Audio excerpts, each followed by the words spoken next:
You'll swap houses. That's an order. I don't take orders from bullies. She's swapping houses with me today. That's final. Those were the first words out of Marilyn Shore's mouth, sharp enough to slice straight through the morning air as she planted herself in front of my truck. The board chair didn't blink, didn't hesitate, didn't even breathe. She just shoved a printed order against my chest like a sheriff serving a warrant. I hadn't even closed my door yet. "You'll hand over your keys now?" the enforcer in crimson snapped, chin lifted like she'd already won the argument. I stared at her for half a second, long enough for her to mistake my silence for surrender. Big mistake. "That house was built using my father's final blueprint," I said, voice steady. "And you're standing on property lines I helped design." The shift in her expression was instant, half confusion, half irritation. Exactly the stop-scroll reversal she never expected. Before she reacted, I leaned forward slightly. "And for everyone watching, tell me, where are you watching from today? Because if anyone's ever had a bully push too far, they needed to hear what came next. If moments like this matter to you, if seeing someone stand their ground lights something in you, stay with me and hit subscribe." She blinked hard, thrown off by the sudden confidence she couldn't place. I stepped past her and introduced myself directly, calmly, intentionally, just loud enough for curious neighbors stepping onto porches. "My name's Ethan Carver, structural engineer, son of Daniel Carver, and builder of the Carver home you're trying to steal." The clipboard queen stiffened. I didn't have to raise my voice. The truth carried its own weight. I looked toward my house, sun hitting the old reclaimed beam above the porch, the same beam my father carved with his bare hands before he passed. That beam wasn't wood. It was memory. It was the last untouched part of him I had left. And that was the moment I grounded myself. "I made a promise on the day I rebuilt that hearth," I said quietly, "that no one, and I mean no one, would ever take this place from my family again." The tyrant in heels clicked closer, her perfume mixing with the morning air like a warning cloud. "Your sentimental history is irrelevant," she hissed. "Your home violates proportional architectural distribution. I require the presidential residence." I almost laughed. She wasn't just wrong, she was delusional. "That clause doesn't exist," I said. "Not in any HOA charter, not in any municipal standard. You're inventing regulation to benefit yourself." Her nostrils flared. The officer of rules didn't like being reminded she wasn't actually the law. "It exists because I say it exists," she growled. And there it was, the real problem. Not the fake violation she invented, not the swap order, not the intimidation. Control. She lived on it, thrived on it, needed it more than oxygen. Behind her, the first few neighbors trickled onto lawns, Mrs. Halberg clutching her sweater, Mr. Donnelly squinting like he wasn't sure if he was witnessing a comedy or a crime. Perfect witnesses. I kept my tone calm. "I don't know who you've pushed around before me, but this ends here." Marilyn jabbed a finger toward my chest. "You will comply. I've already drafted a reassignment notice. If you refuse, I'll escalate." "Escalate?" I asked. "To who?" "To authorities," she spat. "I will call 911 and report a non-compliant resident obstructing community directives." The words were so insane, so wildly out of proportion, that Mrs. Halberg gasped aloud. I stepped closer, slow enough that she felt the shift in power, fast enough that she didn't interrupt. "You're threatening to call the police," I said, "because I won't give you my father's house." "No," she said coldly. "I'm calling because you're defying my orders." I let the silence sit between us like a boundary she couldn't cross. "You don't know who you're dealing with," I said finally. "And you don't know what you just started." And in that instant, the moment she opened her phone, thumb hovering over 911, I realized this wasn't a dispute. It was war. Marilyn Shore didn't hesitate. Not for a breath, not for a blink. The second she punched 911 into her phone, she angled her shoulders toward the gathering neighbors like she was directing a stage play. The board chair always loved an audience, especially one she thought she controlled. "You're witnessing willful homeowner aggression," she shouted dramatically, as if she was reporting a tornado instead of a man standing on his own driveway. "Document everything." It would have been funny if it wasn't so dangerous. The enforcer in crimson strutted 3 steps closer, heels tapping like countdown ticks on pavement. By the time officers arrive, you'll wish you had handed me those keys voluntarily. I felt my jaw tighten, but I refused to give her the reaction she wanted. You're telling the police I'm… what? Defending my own property? That's not your property anymore, the clipboard queen snapped. My reassignment order is valid. Your reassignment order, I repeated slowly, is a Word document with your signature and a cartoon watermark. That earned a whisper of laughter from one of the teenagers watching. The tyrant in heels turned so sharply the kid actually stepped back. You find this amusing? She barked. Good. Let her lose control. Every ounce of arrogance chipped away at her credibility. While she berated a 16-year-old for mocking the integrity of community leadership, I scanned the circle of neighbors forming around us. People were uncomfortable, worried, but more importantly, they were finally seeing her without the protective veil she always wrapped herself in. This wasn't a misunderstanding, it was domination, and she'd done it before. Mrs. Hallberg edged closer to me, voice low. She pulled something like this with the Simmons family last year, you know. What happened? She swallowed. They moved, forced out. Not by law, by pressure. And that was exactly what the officer of rules wanted here. Marilyn's voice cut across the air again. You're obstructing HOA authority, Ethan. That's a chargeable offense. There's no such charge. There is when I classify you as a community threat. My hands curled involuntarily. A threat? To who? To leadership, she snapped. Your refusal undermines the entire system. I took a breath, grounding myself the way my father taught me before every difficult build. Slow inhale, slower exhale. You're losing your grip, Marilyn. Her eyes narrowed, suspicion flickering. What did you say? You heard me. This isn't about a house, it's about control. And you're afraid of what happens if even one person tells you no. The enforcer in crimson stormed toward me, stopping just inside my personal space. If you speak to the board chair like that again, you will be fined. For what? Disrespect. I blinked. There's no rule against… There is now. I laughed once, sharp, cold, humorless. You can't rewrite bylaws in the middle of your tantrum. She raised that ridiculous clipboard again, but her hand shook, just barely. Not from fear, from fury. Officers are en route, she hissed. They will remove you from this community-assigned property. That's not how property law works. It's how it works when I enforce it. The gathering crowd shifted uncomfortably. This was spiraling beyond delusion. Then her voice dropped, suddenly icy. Your father's legacy doesn't save you here. That, right there, hit harder than any threat she'd thrown so far.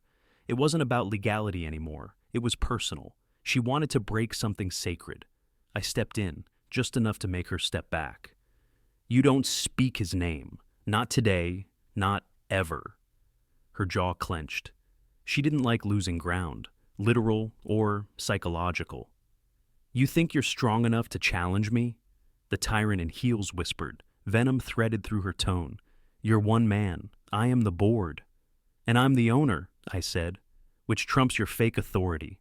Her nostrils flared. The police will decide that. Behind her, a siren echoed faintly in the distance. Fast. Too fast. She'd exaggerated the call. Maybe even said I was violent. Maybe said the situation was escalating. She wanted me frightened, cornered, small. Except, she forgot something. I wasn't the one panicking. She was. The clipboard queen lifted her chin, victorious. They're coming. For you. I met her eyes, unblinking. No, Marilyn. They're coming for the truth. And for the first time, she looked unsure. The sirens kept growing louder, but what struck me harder was the way Marilyn Shore, standing dead center on my driveway, straightened like she was about to receive an award. The board chair had always treated power like a costume she wore, but today she looked like she believed the badge belonged to her. Neighbors stayed on the sidewalks, shifting nervously. No one stepped in. No one spoke up. Not yet. Then I noticed someone who wasn't standing with them. Liam Carter. The HOA's junior compliance officer, youngest on the board, barely 30, and the only one with a conscience left. He stood behind the enforcer in crimson, holding a tablet he clearly wasn't looking at. His jaw was tight, his fingers tapping the screen without purpose, and his eyes kept flicking to my wife, then to me, then back to Marilyn. He was the first sign that the truth had supporters, if he could gather the courage to use it. The clipboard queen snapped her fingers, dragging his attention. "Document his refusal, Liam," she ordered, like she was swatting a fly. He didn't move. I watched him breathe, shallow, quick, the way someone does when they're stuck between duty and morality. His gaze flicked to my pregnant wife, who clutched the strap of her bag, shaken from the confrontation minutes ago. "Liam!" the tyrant in heels barked. "Now!" He swallowed hard. "Marilyn, maybe we should just—" "You don't address me like that," she hissed, turning so sharply he stepped backward. "You call me Chairwoman Shore, and you do what I instruct." Internal conflict, written across his entire posture, shoulders tight, feet locked, tablet trembling. He didn't want this. He never had. "You dragged a woman out of her own car," he finally muttered, voice cracking like someone who'd held too much inside for too long. "And she's pregnant, Marilyn. She could have been—" "That was a safety intervention," the officer of rules snapped. "Her seatbelt was unbuckled. That's a violation." My wife stared at her in disbelief. "I unbuckled it because you were pounding on the glass." Liam's eyes softened, guilt weighing on him, heavier than anything else in the yard. The sirens grew close enough that the windows on nearby homes vibrated, but Marilyn didn't hear the warning. She only heard validation. She lifted her clipboard again. Record his refusal. Liam didn't move. He looked at me for a long second, silent apology written everywhere, and then shook his head. "I'm not documenting something illegal," he whispered. Marilyn's face froze, then cracked, not with fear, with rage. "You dare contradict your superior?" The enforcer in crimson spat. "In front of homeowners?" He lowered the tablet to his side. "I'm contradicting something wrong." There it was. The first fracture. Marilyn stepped into his space, heels hitting pavement like gunshots. "You think this is about a house swap or keys? This is about compliance, community obedience. If he defies me today, everyone will defy me tomorrow." Her voice carried across the street, echoing off siding and mailboxes. Neighbors shifted again, murmuring softly. The tone she used, authoritarian, absolute, was finally being heard correctly. Then she turned toward me with a slow, measured fury. "You caused this. You dragged my pregnant wife out of a vehicle," I said calmly. "I'm not the problem." Liam flinched again, guilt rattling him visibly. His fingers clenched around his tablet, his jaw tightened, his breathing changed. He wasn't just conflicted, he was close to snapping. The clipboard queen noticed and grabbed his arm. "Pull yourself together." He yanked his arm back, tiny rebellion, but massive in meaning. Neighbors gasped. Marilyn's eyes went wide. "You're embarrassing yourself, Liam." "No," he said quietly. "You're embarrassing all of us." For the first time, the tyrant in heels didn't know what to say. She looked between him and the cluster of neighbors who had heard every word. A ripple ran through them, fear shifting into doubt, then into something else. Awareness. The sirens screeched into the cul-de-sac, 2 patrol cars sliding to a stop.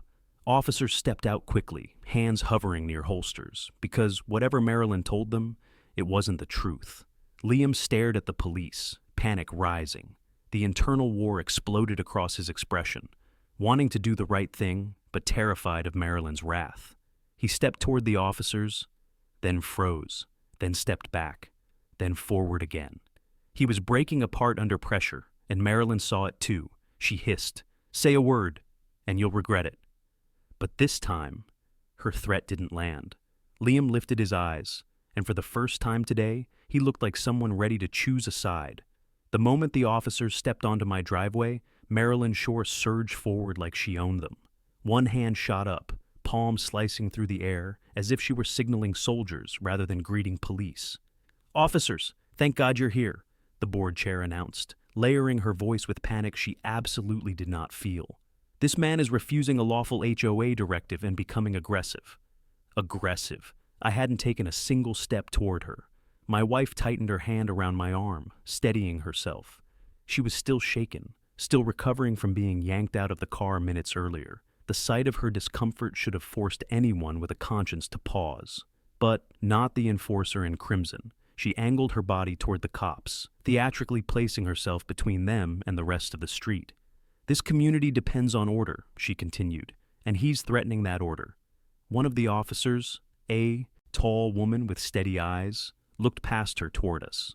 Her expression shifted instantly when she saw my wife clutching her stomach and breathing unevenly. "What happened here?" the officer asked. Before I could speak, the clipboard queen cut in. "They refused a mandatory house reassignment. It's in the bylaws.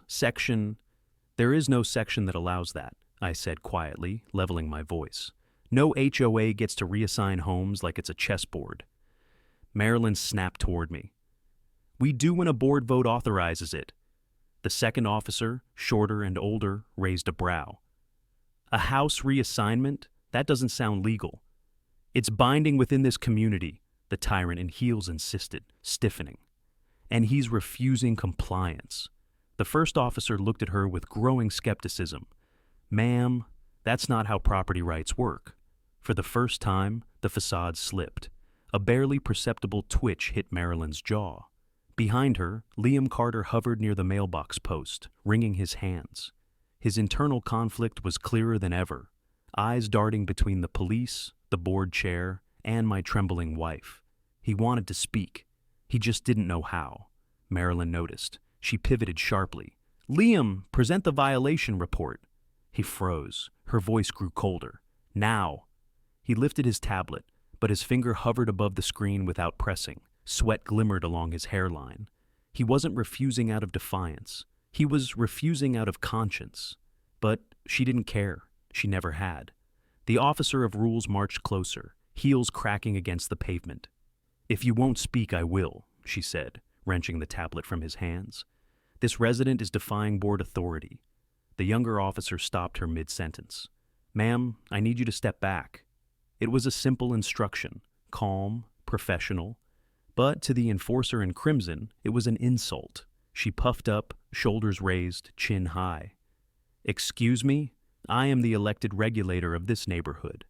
And I'm asking you to step back from the pregnant woman you apparently manhandled," the officer replied. Neighbors stirred at that, whispers rippling through the air. Manhandled, spoken aloud, by law enforcement. The clipboard queen's face went pale. Marilyn quickly corrected her stance. "I intervened to prevent a safety issue. She was sitting improperly. I was buckling my seatbelt," my wife snapped, voice trembling but fierce. And just like that, the officer's attention shifted entirely. The older one stepped closer to her. "Ma'am, did she lay hands on you?" Marilyn's head whipped around. "You're taking their side?" "We're asking questions," the officer said evenly. The board chair's composure began to fracture. "This man," she pointed at me, "has been antagonistic from the start. He's refusing all directives. He's destabilizing our authority." "Authority isn't the same as legality," the younger officer countered. That sentence hit Marilyn like a blow. I saw the panic rise behind her eyes. She masked it with outrage, her favorite disguise, but the cracks were there. Liam took half a step forward, then another. His lips parted, though his voice barely made it out. "Officers, she wasn't supposed to—" The tyrant in heels spun toward him. "Don't you dare!" The command was sharp enough to make some neighbors flinch, but not Liam, not anymore. He stared straight at the cops.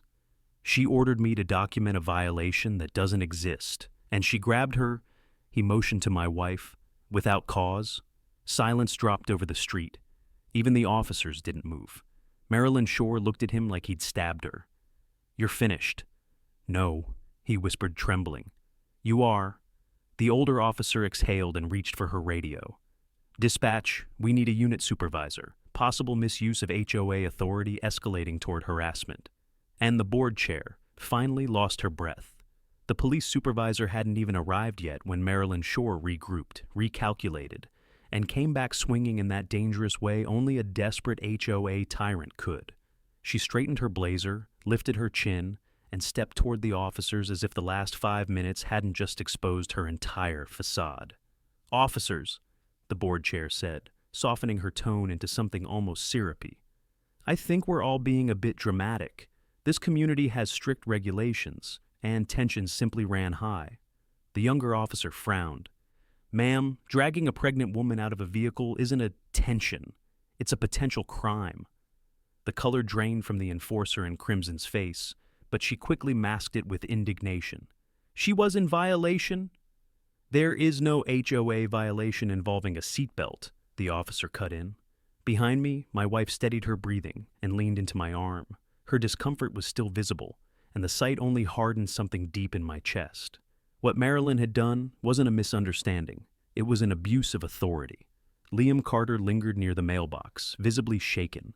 He kept rubbing the back of his neck, glancing at the clipboard queen as though expecting retaliation. And honestly, he wasn't wrong. The clipboard queen stalked toward him, her shadow cutting across the pavement. "Liam," she hissed, "go inside and prepare a corrected report, now." He didn't move. She stepped closer, her voice low and venomous. "I am not asking."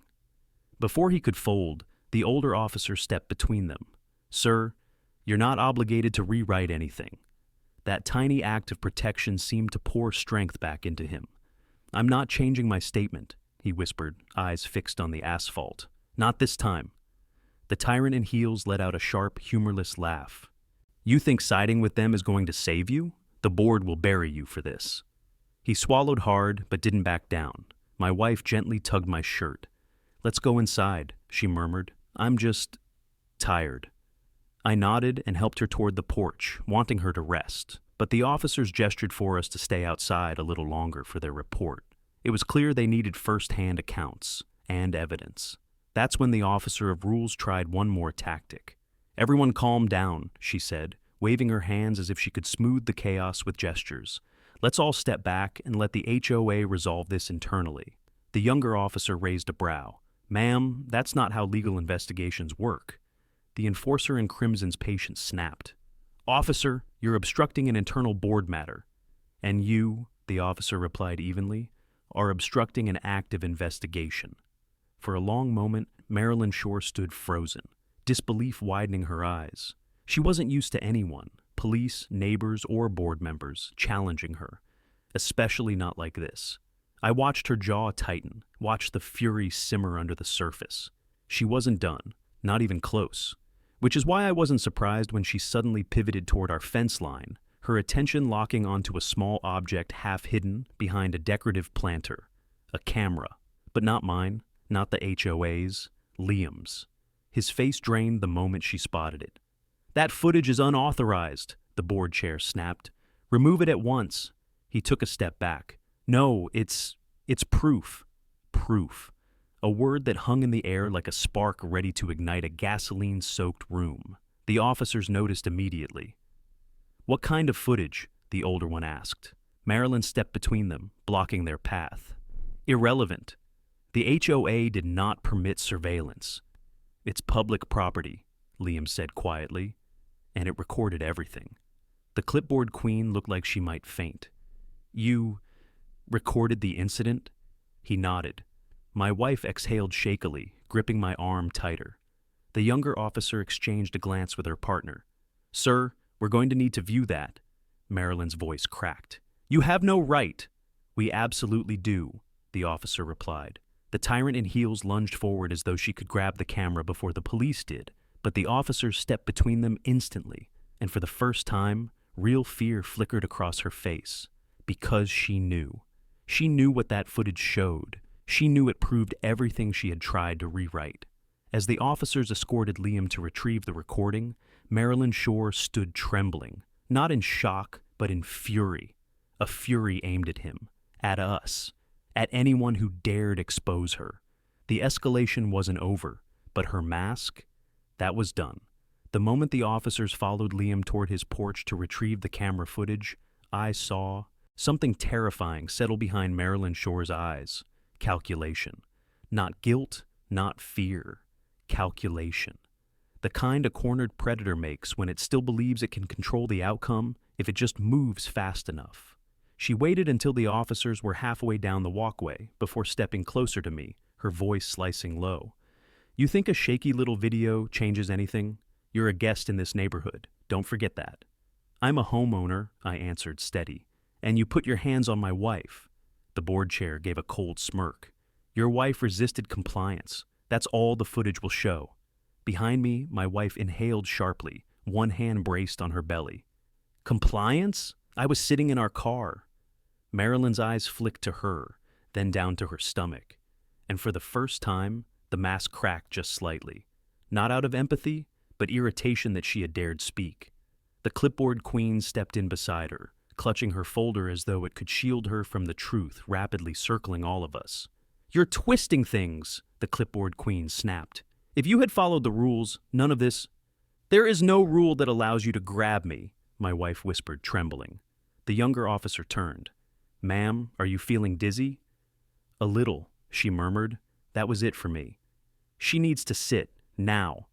They guided her to the porch seat, and my hands didn't leave her shoulders for a second. But the moment my attention shifted, the enforcer in crimson made her move. She strode toward Liam's porch, heels clicking with a pace that screamed intent. The older officer barked, "Ma'am, step away from that door." She froze, but only her feet. Her head turned slowly, eyes narrowing like a storm tightening before it breaks. That camera is a violation of HOA privacy protocols, she hissed. It must be confiscated by the board. The tyrant in heels tilted her chin higher, as if that alone gave her legal jurisdiction. Privacy protocols don't override criminal investigations, the officer said. Her jaw twitched. Then she switched targets to me. You, she spat. You're the reason this community is unraveling. You bring conflict. You encourage neighbors to break unity. I protect my family, I cut in. The fury on her face was instant, violent, unfiltered. The officer of rules, another title she wore like a crown, stepped forward with a condescending sigh. The board will be reviewing your conduct. Expect hearings, fines, possibly removal from the community privileges. Privileges? I stared at her, stunned. My wife is pregnant and shaken because you laid hands on her, and you think my concern is pool access? The younger officer finished securing the scene around Liam's door, then nodded for him to retrieve the footage. As he stepped inside, Marilyn's entire posture tensed like a coiled spring. He's lying, the board chair barked suddenly. He's unstable. That man has been reprimanded before. His testimony is worthless. Liam's shoulders stiffened as her words hit him, but he didn't turn around. He just kept walking. My wife whispered, "She's trying to break him." She wasn't wrong, because Marilyn Shore didn't fear consequences. She feared exposure, and that made her dangerous. The officers turned to speak with us, and that's when the next escalation hit. A group of neighbors gathered on the sidewalk, murmuring anxiously. Some filmed, some whispered, some glared directly at the HOA leadership. Marilyn hated that. Her face went pale. The enforcer in crimson snapped toward them. "There is nothing to see here. Return to your homes immediately." Nobody moved. In fact, more phones came up. The clipboard queen stepped behind Marilyn, looking rattled now. "They're recording. She can't spin this." Marilyn heard that. She snapped. "You're all violating community recording rules," she screamed. "Put those phones down." A woman in a blue sweater replied calmly. "You dragged a pregnant woman. We saw it. We're not putting anything down." A tremor shot up Marilyn's spine. Her hand shook. Her breathing went sharp and shallow. Not guilt. Loss of control. She turned back to me, eyes blazing. "You've poisoned this neighborhood, and when that footage turns out to be nothing, you'll regret ever stepping foot here." I stepped forward, close enough she had to tilt her head to keep eye contact. "You laid one hand on my wife," I said quietly. "Whatever happens next, that's on you." Before she could spit back, Liam reappeared in his doorway, holding the camera. The officers moved toward him, and Marilyn Shore. She stumbled backward like the ground had shifted under her, because the moment that footage played, her entire empire would crack. Liam stepped down from his porch with the camera cupped in both hands like something fragile, something dangerous. And when he reached the officers, he didn't hand it over right away. Instead, he looked at me, really looked, like he hadn't allowed himself to see the truth until this moment. "Chase," he said quietly, "we need to talk before this goes any further." The older officer gestured for him to step aside and wait, but the second Liam glanced toward Marilyn Shore, everything in his posture shifted. Fear, guilt, determination, all fusing into one trembling resolve. Because she was watching him. Hard. The board chair stood dead still beside the walkway, her arms folded tight, chin angled with icy superiority, but her eyes weren't calm. They tracked every breath he took, every twitch of his fingers, every glance not directed at her.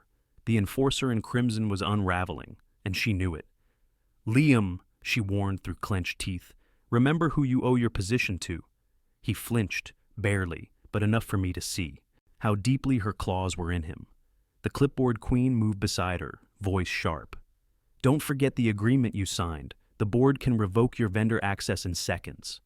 I stepped closer, not to intimidate him, but to shield him. "Whatever pressure she's put on you, it ends today." He inhaled shakily. "Chase, there's something I should have told you a long time ago." The tyrant in heels took one step forward. Her heel clicked like a loaded trigger. "Liam Porter," she snapped, "you will stay silent." Even the younger officer stiffened at her tone. But Liam didn't freeze this time. He trembled, yes, but his feet stayed planted. "She lies," he whispered, loud enough for all of us to hear. "She lies about everything, and she's been using me to cover it." Marilyn Shore let out a soft, furious breath. "Careful, Liam." He looked directly at her. "No." The single word cracked the air. The clipboard queen blinked. The officer of rules clenched her jaw. The board chair's nostrils flared. And the enforcer in crimson? Her face flickered with panic, real, raw panic for the first time. "Chase," Liam said, turning back to me, "you need to know something about that camera footage. It's not just what happened to your wife. It's what she did before that." My stomach tightened. "What do you mean?" "She deleted files, dozens of them, months of footage from homes she was monitoring off the clock. Unauthorized surveillance. She made me reset timestamps. She made me change logs." His voice shook harder. "She told me if I didn't help her, she'd shut down my business and claim I violated vendor rules." There it was. The confession in Part 7 demanded, and it landed like lightning. The officers exchanged wide-eyed glances. The neighbors murmured. My wife squeezed my hand, and Marilyn Shore snapped. "You pathetic coward," the officer of rules shouted, stepping toward him. "After everything the board has done for you—" "The board?" Liam cut in sharply. "Or you?" He tilted his chin toward her with a new kind of courage, small, trembling, but unmistakably present. The clipboard queen hissed, "You're making a mistake you can't undo." He shook his head. "The mistake was letting her bully me this long." The enforcer in crimson lunged forward like she might physically grab him, but the older officer stepped directly into her path. "Ma'am, back up." She froze mid-step, eyes burning with hatred so sharp it could cut granite. "This is a coordinated smear," she spat. "Liam is lying to protect himself." "No," he said again, firmer this time. "I'm telling the truth because I'm done being scared of you." The board chair tried a different tactic, cold manipulation. "Liam, think carefully. If you hand over that footage, you'll lose everything." "I already lost everything," he whispered. "My integrity, my peace, my reputation. I'm taking it back today." He handed the camera to the older officer. And Marilyn Shore, queen of control, tyrant in heels, ruler of rules nobody asked for, lost the last thread of her composure. "You don't understand what you've done," she hissed. "You've doomed us all." "No," I said quietly. "He saved us." The neighbors nodded. Someone whispered, "About time." The younger officer held the camera like evidence in a high-profile case. "We'll review this immediately." Marilyn's voice trembled. "You have no right—" The officer cut her off. "Ma'am, we're past that." As they turned toward their patrol car, Liam finally sagged, breath escaping like a man who'd been trapped underwater too long. "You're not alone anymore," I told him. He nodded, tears shining in his eyes. "But Marilyn?" She stepped back slowly, calculating again, chest rising with furious breaths. Because she knew. The footage wasn't just going to expose her, it was going to end her rule. The officers drove off with the camera, and the second their taillights disappeared, the entire neighborhood seemed to exhale, except Marilyn Shore. She stood frozen in the cul-de-sac like a storm waiting to break, her red blazer catching the late afternoon light like a warning flare. She wasn't defeated, just cornered, and that made her far more dangerous. My wife leaned into me, still shaken, and Liam hovered near the porch steps like a man caught between two worlds. I already knew the next phase would fall on me, the strategy. And thanks to my engineering background and the months I spent studying the HOA's illegal modifications after moving in, the plan was already forming, but it had to happen away from everyone's ears. "Liam," I said, nodding toward the back of my property. "Walk with me." He swallowed hard and followed, his steps cautious, his eyes darting once toward the board chair, as if expecting her to chase him. The clipboard queen stayed beside her, whispering urgently, glancing in our direction. The tyrant in heels crossed her arms and tapped one foot on the pavement like she was counting down to her next strike. We reached the shed, my workshop, and stepped inside. The familiar scent of cedar and machine oil greeted us. This place had always calmed me, ever since my father taught me how to build things with my hands. Today, it became a war room. Liam closed the door behind us, rubbing his palms on his jeans. "Chase, she's not going to stop," he whispered. "You know that, right? Marilyn Shore doesn't lose. She destroys." "She's about to," I said quietly, pulling open my locked drawer. Inside were the files I created myself, the engineering assessments I'd run over the past year, the diagrams of illegal electrical reroutes the HOA secretly enforced, the unsafe modifications the enforcer in Crimson had approved without permits, and the digitally time-stamped reports I'd written when I noticed the inconsistencies. No basements, no hidden garages, all legally gathered, professionally documented, and stored in my workshop. Liam's eyes widened. "Is that everything she made me erase?" "No," I replied. "It's everything she didn't know I recorded myself. Because long before she dragged my pregnant wife from our car, long before Liam found the courage to break, I already suspected the officer of rules was manipulating records. I'm using victory strategy number 1, I said. Professional expertise. We're bringing in outside oversight." Liam exhaled shakily, relief mixing with fear. "She'll explode when she realizes." "She already is," I said. We stepped out of the workshop and froze. Because Marilyn Shore was standing at the fence line, arms locked across her chest, the sun behind her creating a silhouette that made her look even more menacing. The tyrant in heels flanked her. The clipboard queen held a phone up, recording us like she expected to capture something she could weaponize. The enforcer in Crimson sneered, "Having a little secret meeting, boys?" Liam flinched, but this time he didn't step back. He stood nearer to me. The board chair's voice dropped to a chilling purr. "You think handing over a couple of files is going to scare me?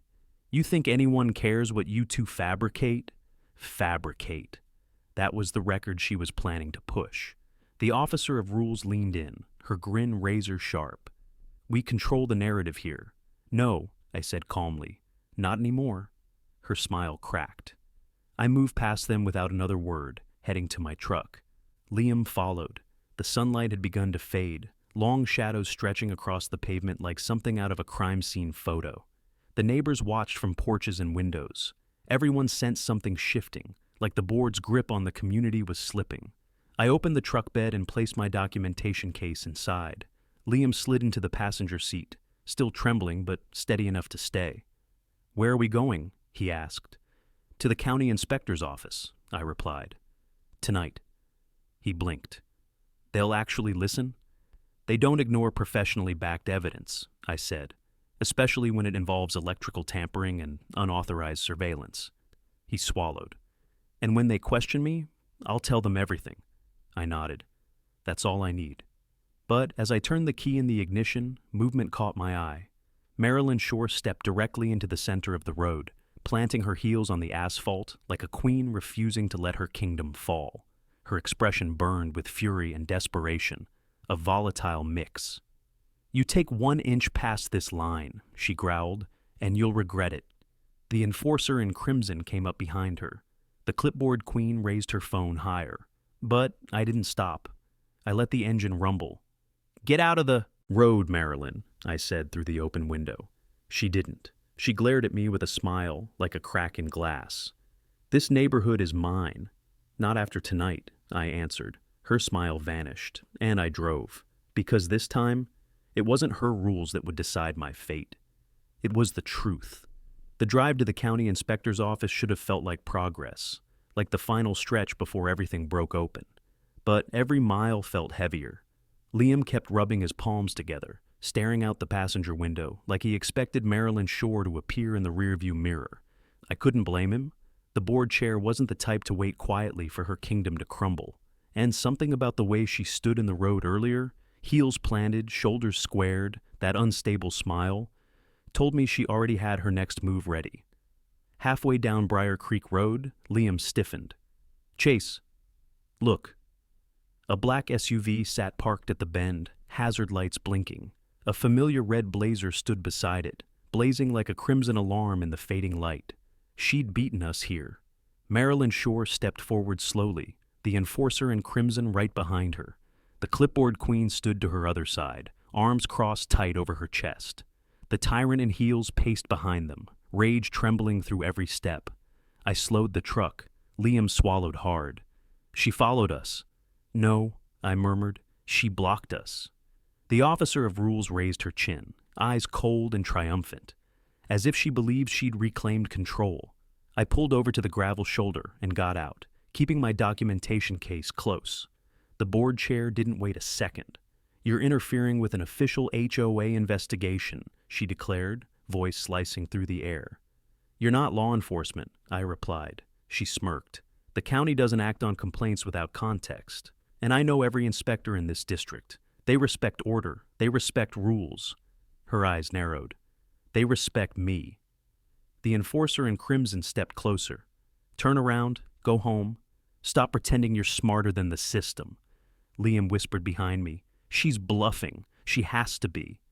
But I saw it, under the arrogance, under the venom, something else flickering in Marilyn Shore's expression. Fear. Desperation. She wasn't here to win.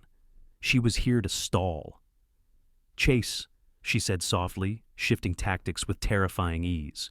"You've already made your point. Your wife is okay. The situation is contained. Why escalate? Why risk ruining this entire neighborhood just because you feel wronged?" I laughed bitterly. "You dragged a pregnant woman out of her car." The clipboard queen snapped. "Allegedly." Liam's voice rose for the first time since we left the house. "It's on the footage. Everything is on the footage."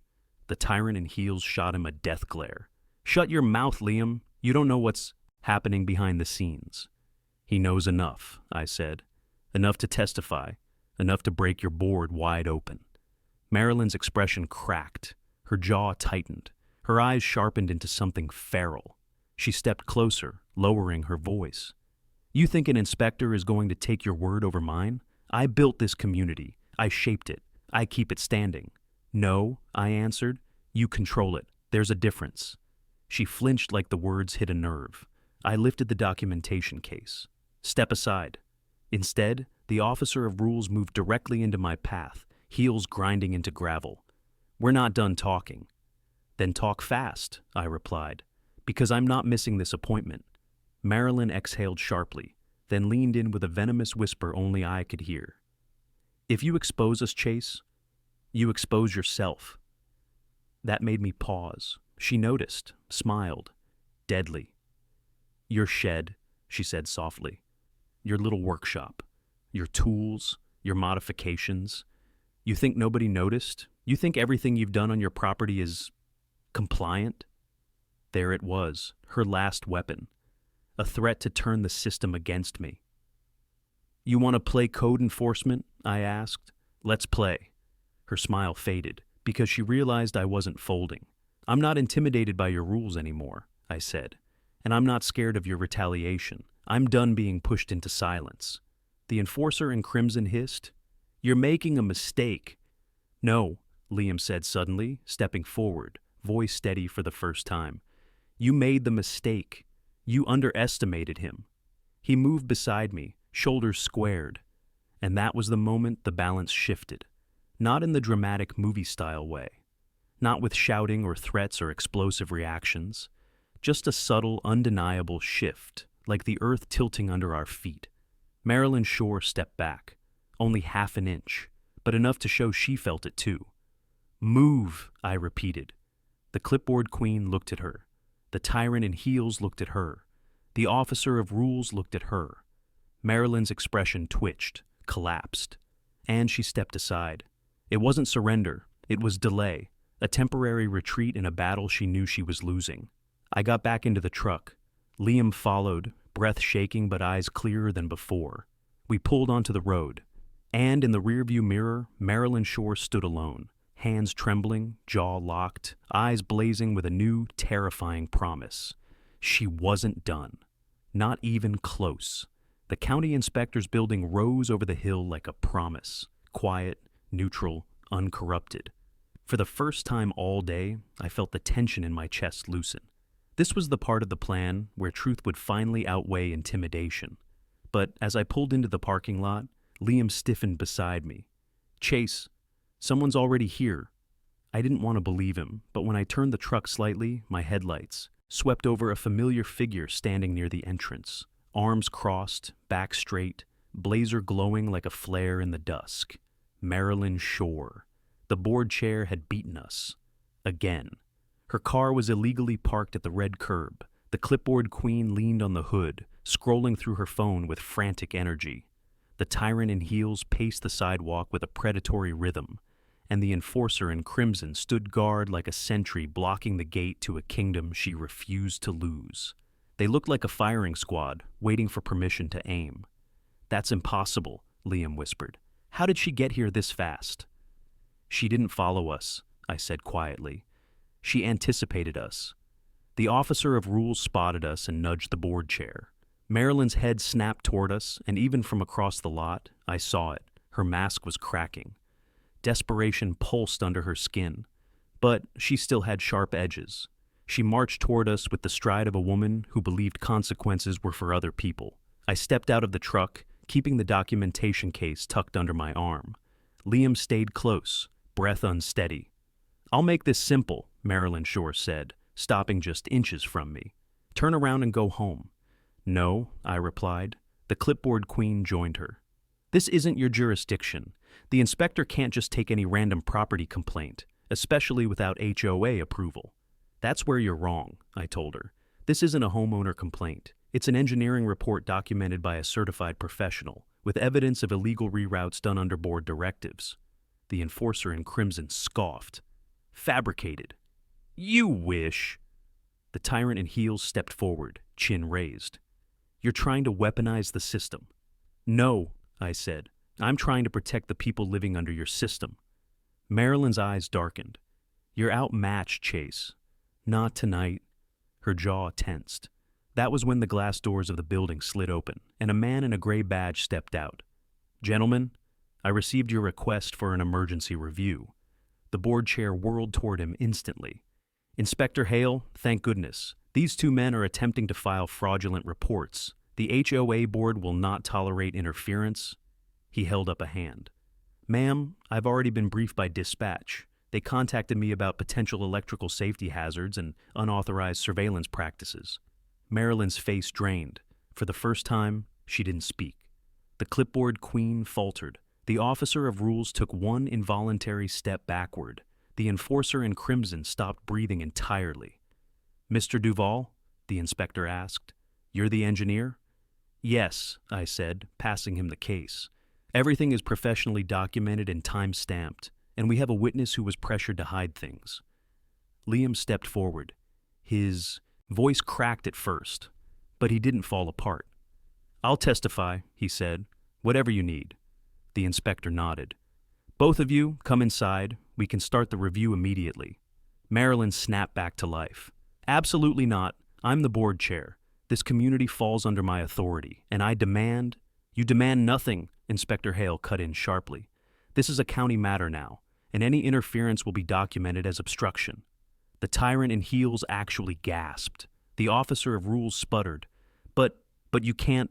"I can," he said, "and I will." I looked at Marilyn. Her fury wasn't loud now. It wasn't explosive. It was silent, quiet as a storm in the dark, deadly. "You think this ends with a file review?" she whispered. "You think exposing one flaw breaks my board?" "No," I said calmly. "Exposing all of them will." Her eyes narrowed. "You're making an enemy you can't handle." I stepped past her toward the door. I already handled you the moment you laid hands on my wife. Liam followed, shoulders trembling but head high. Inside the building, the lights hummed softly. Neutral, professional, safe. But before the door closed, I turned back one last time. Marilyn Shore stood alone in the parking lot. Every ally silent, every lie unraveling, every ounce of power slipping through her shaking hands. She watched me go with a stare that promised one thing. She wasn't done fighting, but neither was I.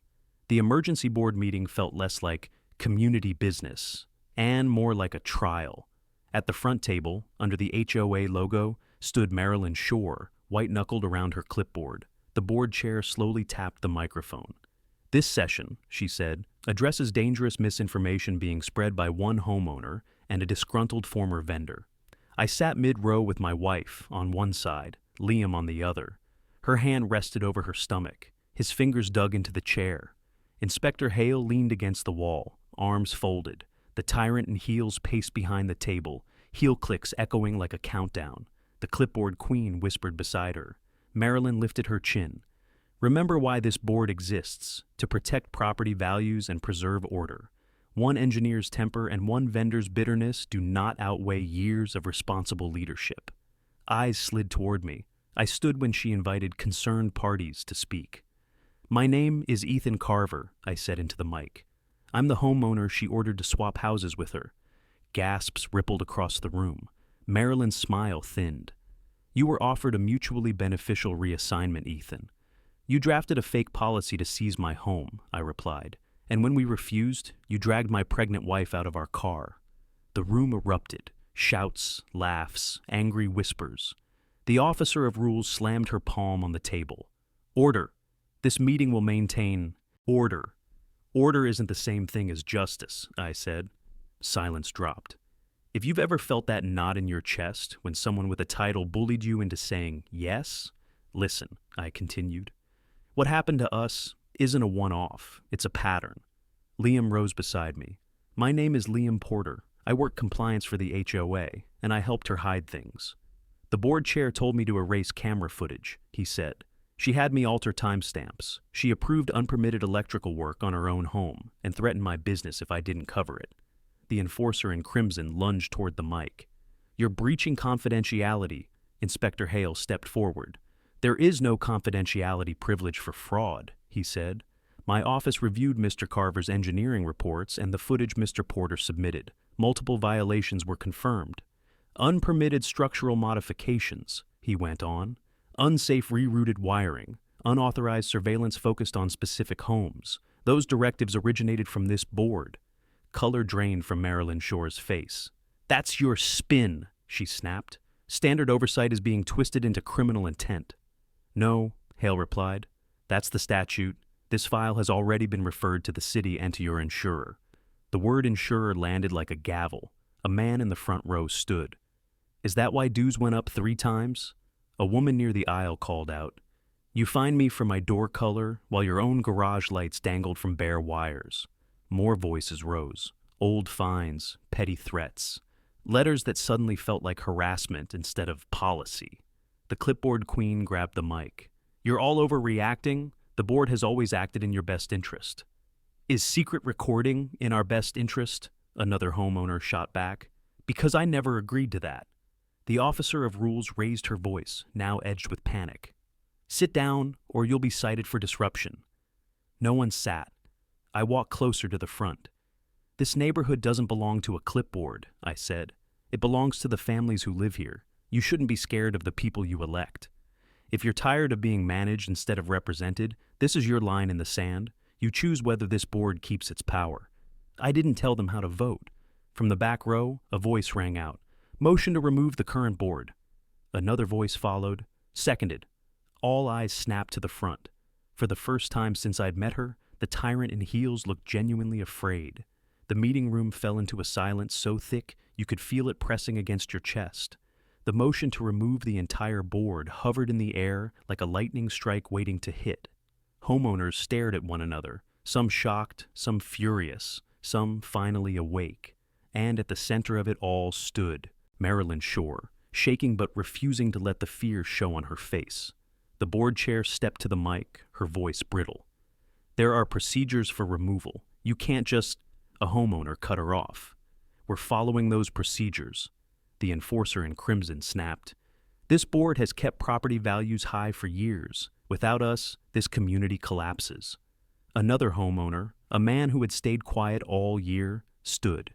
Without you, this community finally breathes. The clipboard queen grabbed Marilyn's arm, whispering urgently. But even from across the room, I saw the truth in the tyrant in Heel's eyes. She knew they'd lost the room. Completely. I rose from my seat, helping my wife stand beside me. She steadied herself with one hand on her belly. Liam stood to my right, shoulders squared, breathing fast but steady. "Let them vote," I said, loud enough for the room to hear. No threats, no fear, no fake policies. Just a vote from the people who actually live here. The officer of rules slammed a binder shut. "This is a manufactured uprising. You're all reacting to lies. None of this has been verified." Inspector Hale stepped forward. "It has, multiple times, and emergency injunctions have already been filed against the board's authority until a full state-level review is finished." Marilyn Shore's head snapped toward him. "You... what?"